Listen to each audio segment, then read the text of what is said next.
Welcome to the HFMA Talk podcast, the podcast for NHS finance.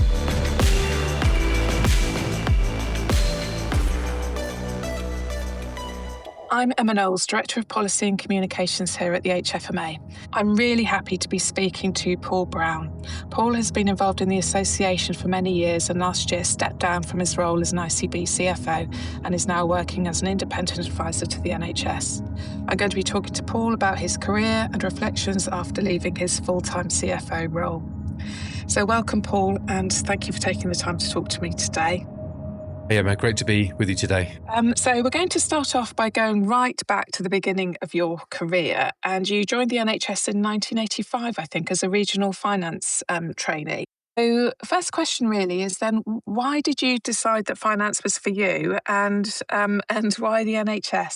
Yes, when you say 1985, it makes me realise how old I am now. But yes, I joined from university, and I suppose my journey towards the NHS started when I was at school and I thought about being a doctor. And I must admit, in my in the lower sixth, I played a lot of football and didn't quite get to the level I needed to get the 3 A's that you needed to be a doctor. So I went to university and studied economics, but always had that passion for the NHS. And when I completed my economics degree and thought about a career, I saw it as an opportunity to work for the NHS. So it was the NHS first and accountancy second for me. And having established an opportunity to go into the NHS, I realised with an economics degree and economics background, reasonably numerical skills, I thought being an accountant would be a good way to build a career in the NHS. And that's how I joined. And I joined the old South East Thames Regional Health Authority, as you say, in 1985. And I was a trainee with them for three and a half years. Wow. Actually, your career start is quite similar to mine. I thought I wanted to be a doctor too, but then I was absolutely rubbish at chemistry and physics, so that's not got out for me.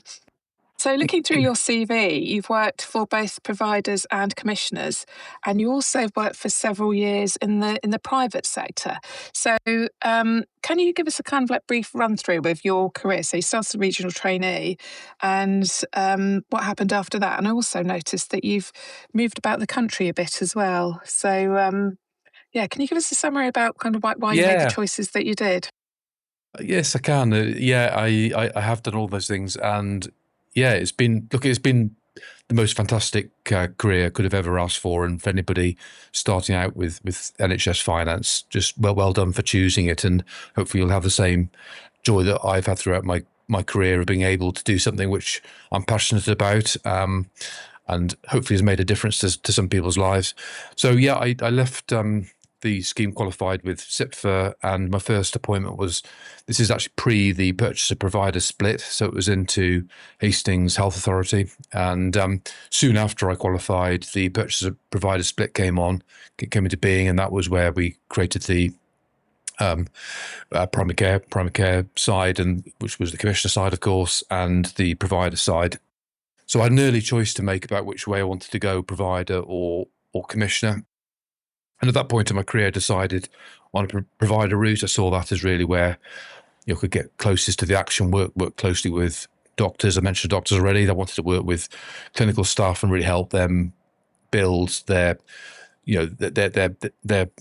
service, and by helping them working with the money side. So I chose the provider side, as I say, worked for Hastings and Rother, which was in the day a second wave NHS trust. I did that for a while. I was fortunate, really, in that the purchase provider split actually created for finance a huge number of opportunities, because it went from a relatively small number of health authorities to the same number of health authorities plus a large number of providers. And younger than I intended, the number of opportunities to be a finance director really increased significantly. And I suppose I felt confident in myself at that point, and I felt given the number of opportunities, I could see other people moving into director of finance positions, and I thought I was as good as. And so I applied for jobs probably earlier than I would have otherwise. So how old were you then when you became a finance director? Rather amazing. I was only 29 when I was the first finance director at Thanet Healthcare Trust, and now at this stage of my life, I'm quite pleased to look. I'm told look relatively young for my age. I mean, at that stage of my life, it was quite embarrassing because I looked quite young, and I was quite young. And it was obviously a baptism of fire. There's lots of stuff I just didn't know, but I hope, I think I knew enough because I believe I did a reasonable job, and obviously grew into the job. And so I had to provide a career then at that stage of my life for about 10 years, about 7 years with Thanet, which was a fantastic, absolutely fantastic job. I absolutely loved it. We were relatively small. We had two main sites, and we consolidated onto one. We invested in the buildings. We created the Queen Elizabeth, the Queen Mother Hospital in Margate, which is still there now. And I was involved in the financing for that, which was incredible to be part of. And working with the chief executive, we increased the clinical body by about 100%. We doubled it, and it really became. It was really growing organisation because the Thanet population, 150,000 people, relatively underserved with hospital care. So we built the services up in that part of the world. Then in 1999, trusts of East Kent came together to create a very large, at the time it was the 6th largest trust in the country, East Kent Hospitals Trust, which still stands to this day. So I was the first CFO. We weren't called CFO in those days. We were called finance directors.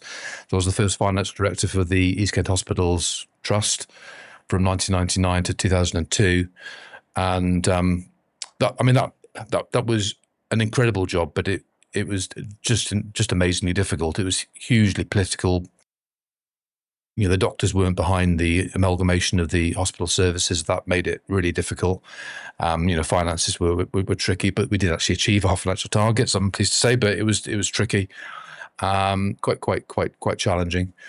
That takes me to 2002. And at that point, it was a kind of a personal decision. So by then I'd been a finance director for 10 years, still relatively young, decided I wanted to do something more with the rest of my career. And I decided then with my wife that wanted to move to the Midlands. We'd obviously lived in Kent. I got 3 kids. Patrick, our oldest, was 11, so coming up to big school. My wife was quite right in saying, well, if we're going to move, based, now we do it now. Yes, so I decided then that the best way to move based, and I had a very precise place I wanted to go to live. It's a place called Bridgnorth in Shropshire. It's where I was brought up. And there's, the chances of a job coming up at the right moment in Bridgnorth have got relatively limited. So it was actually that reason that I moved into a consultancy environment in 2002. I worked for a company called Bennett Jennison, and I intended that to be a couple of years or 3, but in the end it became 16-year career in the private sector. I became a partner, so that became part of it, of course, and I enjoyed it more than I probably expected. It was. I found I was still able to meet a lot of my values of being part of the NHS, but just doing it in a different way. And of course, then you get the experience of working nationally in all sorts of different places, lots of different issues.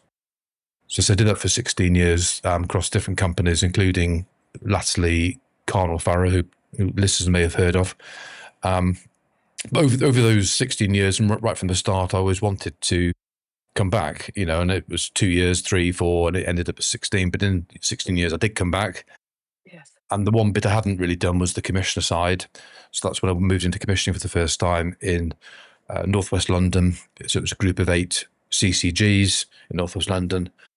I can remember exactly when it was because it was COVID. Just before COVID, I got appointed to Staffordshire, to the 6 CCGs in Staffordshire. I did that because I found, whereas being a consultant living out of a suitcase was kind of possible, being an NHS employee in London, I just found pre-COVID really difficult because I was travelling on a Monday morning, coming back on a Friday stuff. So that's why I went to Staffordshire. I did that for a few years. And then, of course, the ICBs came along and I was, as you said at the start, Emma, I was the CFO of Staffordshire ICB from its start until June of last year, when I decided then to go into this final I think, final stage of my career now, which is working again, as you say, as an independent. Yeah. So that's really fascinating. You've kind of worked in all kind of bits, or both sides of the NHS really, and the private sector. And I was just wondering, kind of, how did your approach change after your experience working in the private sector? Because I'm sure it gave you a different perspective about your role and about how to make things work and how to do things differently. Yes, it definitely did. And that was kind of one of the drivers to wanting to come back, actually, because the private sector did teach me different ways of doing things. And in many ways, I found the existence quite brutal. The private sector, if the money's not there, then people disappear very quickly, because that's just the way it is. But another ways, I found the simplicity and the clarity really helpful. And although as I said throughout, I absolutely love the NHS. The frustration of dealing with complicated things, and it can be done in quite a bureaucratic way. I felt that there's the private sector skills of clarity and simplicity and a clear strategy would help me be a better NHS person, and I believe it did. And especially in the ICB job, where again, it's changed more recently, but the bit about it that I really loved was the system piece, because I'm a great believer that it's the care pathway that needs to be resolved, and you can't sort that by individual organisations. Patients don't distinguish between primary care and the hospital, or a mental health hospital, or indeed social care. They see it as a journey from home back to home. The work I enjoyed with the ICP was really helping develop that pathway approach. And I think the consultancy skills that I had of, as a consultant, you're going into places and trying to bring people together, trying to help them get to the solution themselves. That's really what this, in most of my private sector jobs were. I think those skills helped me back in the NHS, because that's what we were trying to do as an ICB, of bringing people together and creating, consensus and a strong bond between parts of the pathway, so that the patient, the resident, was central to everything. And I was proud of some of the stuff we did at Staffordshire on that. Yeah, and I suppose the consultancy side of things enabled you to see lots of different ways of doing things, and gave you lots of ideas about things to implement back in the NHS. And I'm guessing it's nicer in a way being able to be part of the NHS and then see projects through to fruition, rather than being a consultant and going in for a short period of time and then kind of moving on to the next one. There's something about the longevity, isn't there? Yeah, definitely. And so this is HFMA, and HFMA is very close to my heart. It's been there throughout my career. The hardest thing about leaving the first time in 2002 was going to the national conference. I've always gone to the national conference, and it's a fantastic event, and it's a club, and you see people who become friends across your career. And the hardest thing I found was going back and suddenly not feeling a part of that club. I did find that difficult. So, I mean, the advantage of as you say, Emma, of the consultancy work is that you're involved in a project. It's got a start and an end, and a very clear thing that you have to do by the end. And that's a real strong focus. And your focus is on delivering a high quality endpoint. But the frustration is, as you say, that you're not part of the journey then of that transformation, which often takes many years afterwards. So as a consultant, you take it so far, and the frustration can be that, well, actually, I'd love to see this through for the next 2 years, but I can't. So that was really the drive for me to coming back, was that to be able to do the design with people, help them get the solution, the consultancy bit, use those skills, but then actually be part of the journey of the transformation. Yeah.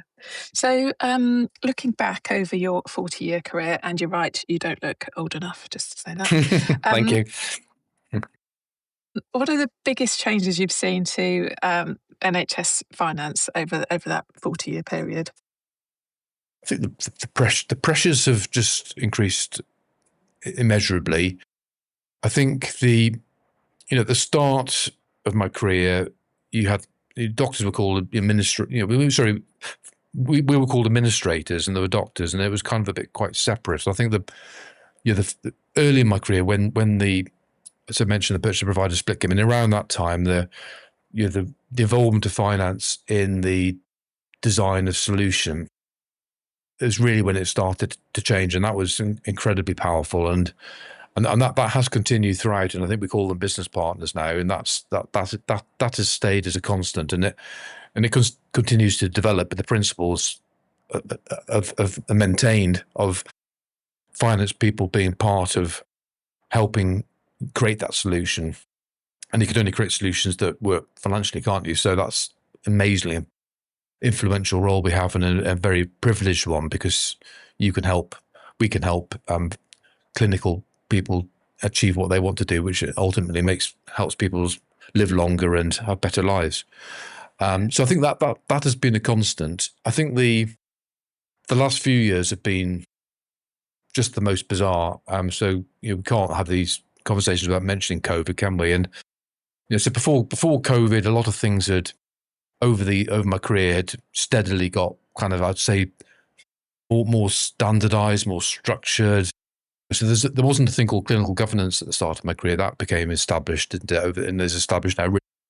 Having ways of doing things that we all work to, whether it's clinical or financial. I think that sort of standardization, and I'll call it discipline, had sort of grown and grown over my career. Then COVID came along, and the message of money doesn't matter. People at the time were celebrating that as liberating.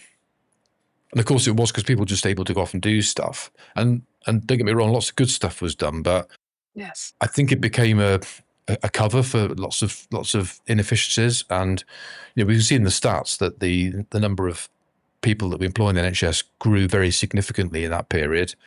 And we can see from the stats that the number of patient episodes haven't grown to the same degree. It's all very complex under the skin of that, because medical advances are taking place, and so it's not a sort of like for like. But fundamentally, I think that is what happened. And then coming out of COVID, I mean, I'm still at work. I'm age 62. I'm still at work and still enjoying it. But I think most of the people I started with have now retired. A lot of people took the COVID period as a reason to retire, both financially and in other disciplines. A huge amount of experience was lost. People coming out of COVID then were, in some cases, hadn't got the experience themselves. And even if they did, they were dealing with a culture which has shifted from one of financial control being central to whatever we did, to being something we didn't do anymore. And it was kind of got in the way, the mindset was that got in the way of innovation.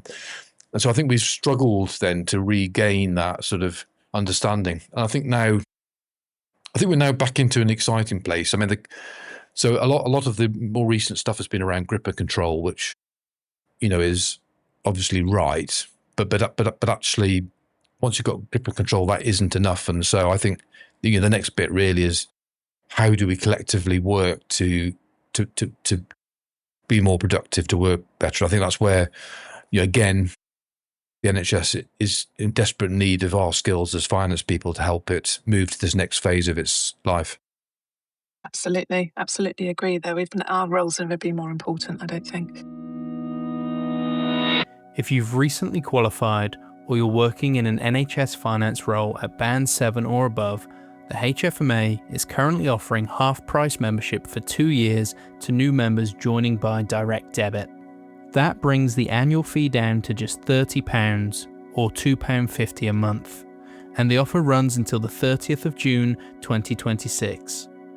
HFMA membership supports your professional development and your well-being. It connects you with peers across NHS finance and gives you tools and resources to grow in your role. The offer is open to everyone joining as a new full member, including existing affiliate members who want to upgrade. So whether you've recently moved into a Band 7 or above role, or you've been working as a qualified accountant but haven't yet joined, now is a good time to take that step. To claim 50% off your first 2 years, visit hfma.org.uk/membership and use the code MEMBER50OFF at registration. Details can be found in the show notes. Back to the episode.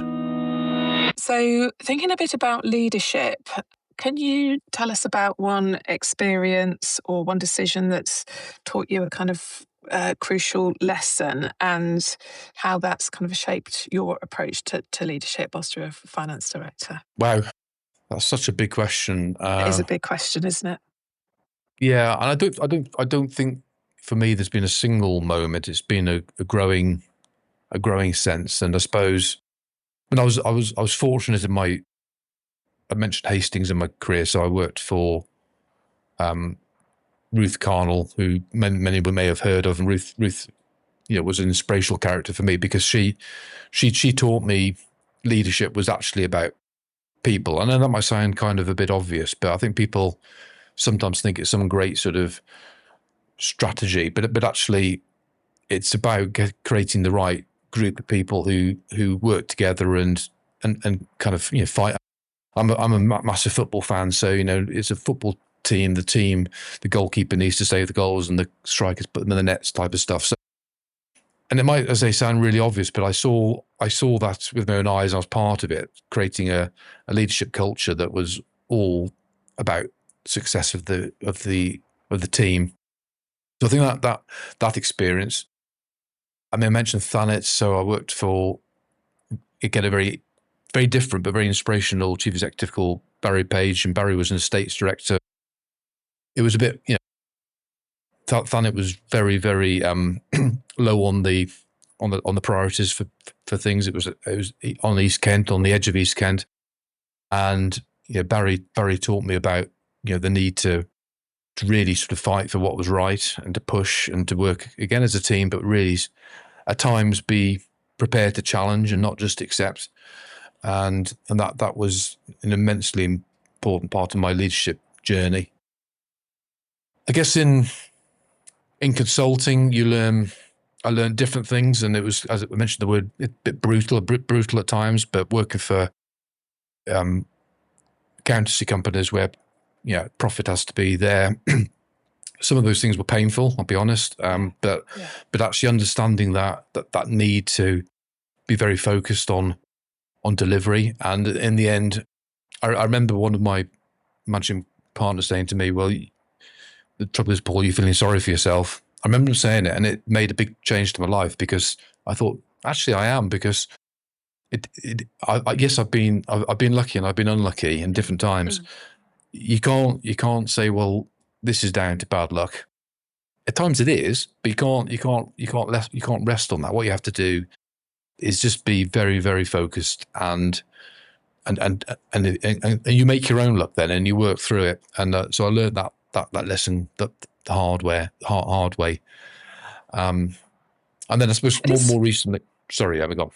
So I was going to say, it's funny sometimes that these throwaway comments that colleagues make to you over your career can have a lasting impact on the way you kind of think and behave, even though they've probably not remembered it at all, and it was just a passing thing that meant not very much to them. Yeah, absolutely right. Absolutely right. No, that's a very, very, very true thing to say. Yeah, I agree. Yeah. So thinking about finance leaders today, what do you think makes a successful NHS finance leader? I think it is that ability to connect with people. So you need a certain level of technical expertise. Obviously, you're going to be accountable for the numbers, and if you get that wrong, you get fired. So you always have to remember that, and you have to have attention to detail, and you have to do enough to make sure that the team around you know that that you will spot things if they're not right. But that's kind of like a basic thing, as opposed to the thing that makes you successful. The thing that makes you successful is the ability to connect with other people within your organization, across your system, other stakeholders. I mean, it's particularly, I think it's true of all CFOs, actually, but it was particularly true of an ICB CFO. You had very little that you could actually control at the end of the day. So in Staffordshire, so 2 billion turnover, and very little of it I could actually do anything about it directly.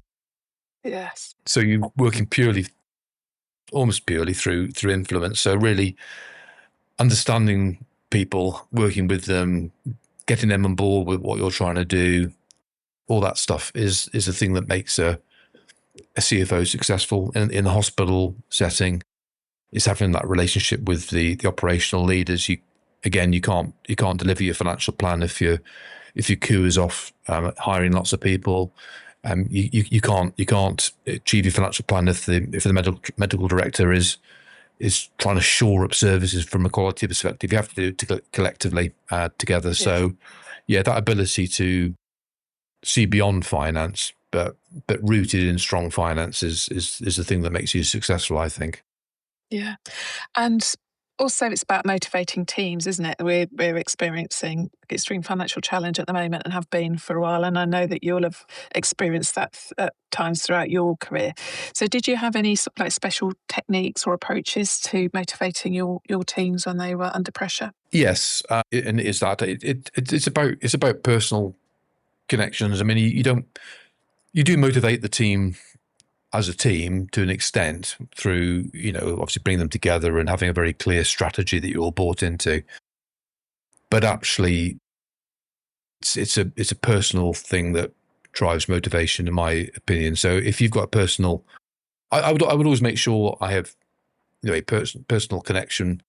I mean, I'm lucky. I just find people immensely fascinating. So it's not hard for me in that bit, isn't it? And I've been lucky because that trait has served me well. But I'm just interested in people, so understanding, if I can talk about football all day long, but I don't talk about football to people who don't talk about football. I talk about their kids, or there's very few people in the world you don't have something in common with, and it's just finding that, and it's just you can then enjoy each other's company, and that then takes you through the tough times. And there are always tough times, and sometimes as a leader you have to give difficult message to people. It's not always being nice and talking about football. Sometimes you have to tell people that they're not the level they need to be. But if you've got that underpinning human connection, then people will respect that, even if they find it difficult. So I think that's where motivation comes from. Yeah, no, I agree. So you've mentioned football a couple of times, and that's clearly important to you. So what team do you support?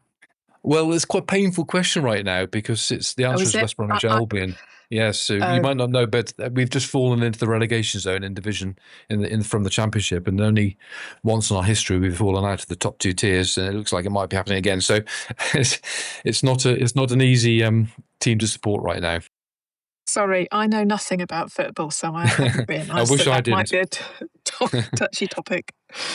Right. Well, is that the team that Frank Skinner supports? Is that? Yes, it is. It is Frank's. Right. Yep, and probably less well known Eric Clapton, Adrian Chiles. Adrian Chiles, yeah. You see, I can have football conversations when we stray into kind of celebrity supporters, but not the actual football. So we've talked a bit about leadership, and I'm just thinking about people who are listening to this podcast who might be at the beginning of their NHS finance career. And would you have any advice for them? Well, any advice at all, really, about how they should approach things and what they should think about? Be interested in the service. If you're not really interested in the service, then probably you're in the wrong job. You should go and work for a manufacturer of toothpaste or something. Be interested in the products that we produce, because the products we produce save lives and make it better for people. Again, a thing that surprised me, so when I was at finance, I thought, I'd really like to just understand a bit more about some of our services. And I asked a few people, could I go out and just spend a day do a day shift, do a night shift, work an A&E for a shift. And I was doing it kind of honestly from kind of selfish perspective, because I just wanted to know more and I was interested in it. So it was a thing I enjoy doing that made me very popular, which was not very often with their finance director to be popular. So be interested in the service, because that's the way you can make a difference. Because if people want, the clinicians want to tell you about their service, they want to show you it, they're proud of it, they'll give their time. So just ask them for their time and they'll be delighted. And from that, you will learn stuff about the way the service operates, and you'll be able to help them be more effective. Yeah, absolutely. That's great advice.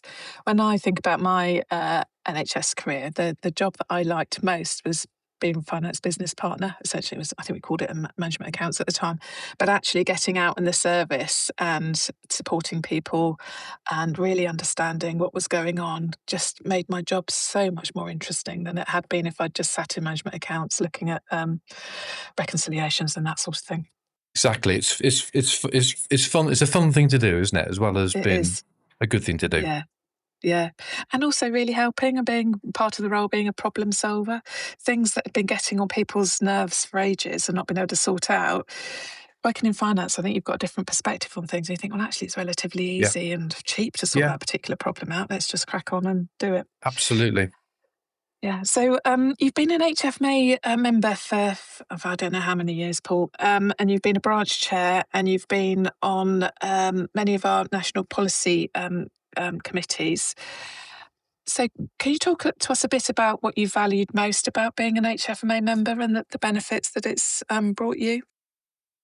It's definitely the relationships is the top of those things, because often in the jobs that we do, you're working for a particular organisation. At times can be a bit of a conflict situation with other neighbouring organisations, whether that's commissioners or providers or whatever. So you never hopefully adversaries, but you're not on the kind of the same team either. Whereas HFMA, we're all the same team. We're team rely on what you knew. Well, if I'd have done that, then I'd literally be 40 years out of date now. So you have to continue to develop skills, always learn, Yes. and HFMA gives you all of that. So yeah, those would be the two main reasons for me. That's why I value being a member of HFMA. Great. That, And that's a, thinking about that's under sorry. and that's under karaoke, of course. Karaoke. The karaoke is very, very popular, I must admit. What do you think are the main risks facing NHS finance today? And you've been out of kind of day-to-day finance role for a few months now. How would you approach them? Has this time off given you a different perspective, maybe, on what those challenges and risks are? Yeah, well, not probably a different one, but I'm very very sympathetic to people. So people in my old organisation, ICBs, are really going through it now. With everyone's kind of at risk, so that's just really difficult for people at a time when the economy isn't great. So there's less opportunity. So people are feeling stressed for that reason. The downward pressure on workforce means that people are being asked to do more and more. They're being pulled from pillar to post. So I mean, I'm currently working with a company called Kingsgate, and we're working at. I'm currently doing this podcast actually from Coventry and Warwickshire Partnership Trust. So I'm working very closely with the team here, and I can see in all their faces they're just under huge amounts of pressure, and it's just difficult for them. It really is just difficult. They're just trying to keep it all going when having to make large savings. The finance team will be asked to help support making large savings at the same time. The expectations of high quality accounts and the monthly cycle, etc. All those things are there for people. They're under, Yes. as I say, under a huge amount of pressure right now. Mm.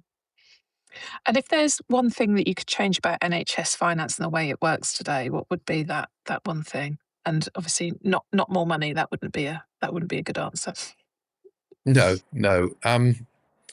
I think the bit I am worried about. So I as it's explained my career journey and the purchase provider split, and then all that, and then they're coming together through ICPs and system working. So I thought, I know ICPs weren't perceived to have worked as well as they might have, but actually I think that bringing together of people with a common system goal around the pathway was a really positive thing. And I am now Yes. worried we're going back to a more of a transactional, hold individual organisations to account point. Now, Yeah. there's a need for that to an extent, because people have to agree to something and then be accountable for the delivery of it. But if you force people into a corner and they're therefore having to defend their own organisation's position, it might not result in the things that are optimal for the NHS patient. That's my current worry that we're on that brink. And I mean, there's some great, leaders in the NHS finance world. So, Elizabeth, I think is a fantastic leader, and Nikki Briggs. A lot of time for Nikki and for Phil at the centre. So there are people there who I know are trying to hold on to that ethos of we are one NHS family, and that is appreciated. But I think we're at that sort of point where it could tip over if we're not careful, and we just need to make sure. That's again why HFMA is so important, to try and help avoid that and make sure that we do all stick together as a NHS finance family. That's when we're at our best.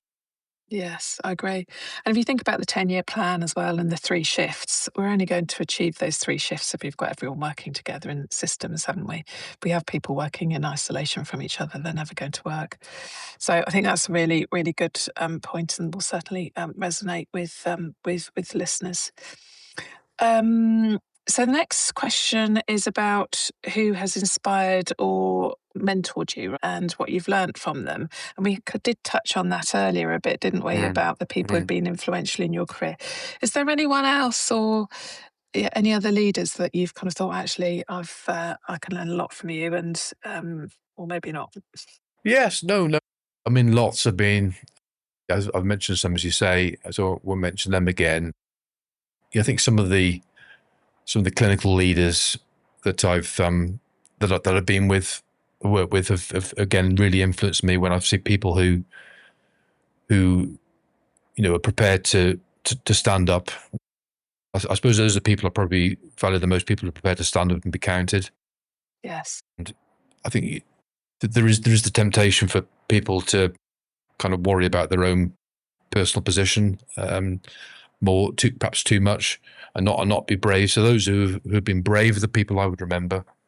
Yes. I remember back in East Kent, this long time back, but the medical director there was somebody who was prepared to do that and stand up for quality and say unpopular things, and that that was a difficult. That was really, really difficult because it was highly political, and you have people. Whenever you're talking to the public about changing health services, especially A&E services, people get very, very emotive, and the danger is that you get sort of dumbed down by that. But standing up and being firm and saying this is right because, and being prepared to take the flack with it that comes with that, I think is something I have valued and I've learned from, and I've tried to do that. And we're all products of both our own experience and our own personality, aren't we? So, yes. Some people look at it and think, "Wow, you're just so robust," and I wish I could be quite as robust as you. But I've always tried to push myself to be to stick to an independent position and to say what I believe, however difficult that is, in my own way. And I've largely managed to do that. And on the occasions when I haven't and let myself down, I get very cross with myself, because that is a test I try and put down from the people I've seen exhibit those characteristics: is stand up for what you believe in, recognise, of course, that you're working in a big P and a little p political environment, so sometimes you have to modify what you're saying because of that, but don't kind of kid yourself that you're just doing the right thing because it's comfortable. Sometimes get outside of that comfort zone and challenge when it needs to be said. Yeah. So basically, don't compromise your own personal values. I think that's a Be true to good message. Be true to yourself. Yeah. Okay, so last question about the NHS then, which is what do you miss most about the NHS, and what do you miss least about working in the NHS? I know you're kind of working alongside the NHS, so you're not completely away. Yeah. I miss most. This time I was ready for it. Okay, so when I left in 2002, I was sort of my late 30s. So I really, really, really missed that I am part of the finance club, and I'm an increasingly quite a relatively important person in that, and that was I really value being a senior member of that club. I was ready for it this time because I knew I'd been through that motion once. So I was ready for it on a personal level because I wanted to move to a different part of my career. But I still miss it. To be honest, I still miss it. So as you may say, for goodness sake, but I miss the finance meetings. I miss being in the meeting with hearing Elizabeth talk and she's talking to me because I'm one of her CFOs. I miss that, but I was ready for it. What do I least miss? I least miss the never-ending cycle of audit committees and stuff that goes with being a finance person. And the very, very biggest thing I least miss is being on call. I absolutely hated being on call. Did you? Because I just felt completely useless. Actually, is the only word I can say. So I mean, normally occasionally you're dealing with something where it just needs, I have fires and the stuff that, not big fires, but things like that I can think of where, okay, you just spring into action. But usually on call is, we haven't got enough beds, we haven't got enough staff. How am I going to help with that? So and I've always looked at the calendar and I was in dread. Here comes on call, and then I just hated that period. No on call anymore. It was nice. Christmas was amazing. No on call. Brilliant. Right now, when Mark Orchard does these podcasts, he does a quick fire round at the end. So that's what we're going to do. Okay, Paul. right. So don't need to think about these too much. But what's your favourite book? Favorite book is Les Miserables. Amazing book. I think it's about 1,500 pages. I just love detail. So the 100 odd pages on the Parisian sewage system as he goes through that is, I think, an unbelievable piece of writing that most people would think no. But yeah, that's my favourite book.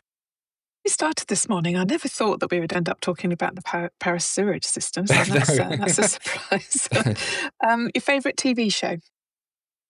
Oh gosh. I suppose my favourite was, it's a bit boring, but I'd say pretty Match of the Day. Sorry, I love football. Match of the right. I've got nothing to say about that.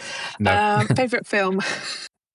Favourite film, Shawshank Redemption, and the bit with the puts on the gramophone and the Marriage of Figaro gets played. It's just, every time I listen to that, it just sends shivers down my spine. Okay.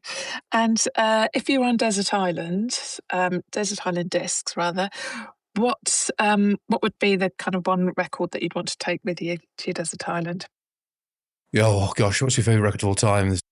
It's so difficult, isn't it? Because I love music and I listen to all sorts really. I suppose probably the one track that's been there since I was kind of just coming into music and still is, I listen to it virtually every week, is Sultans of Swing by Dire Straits.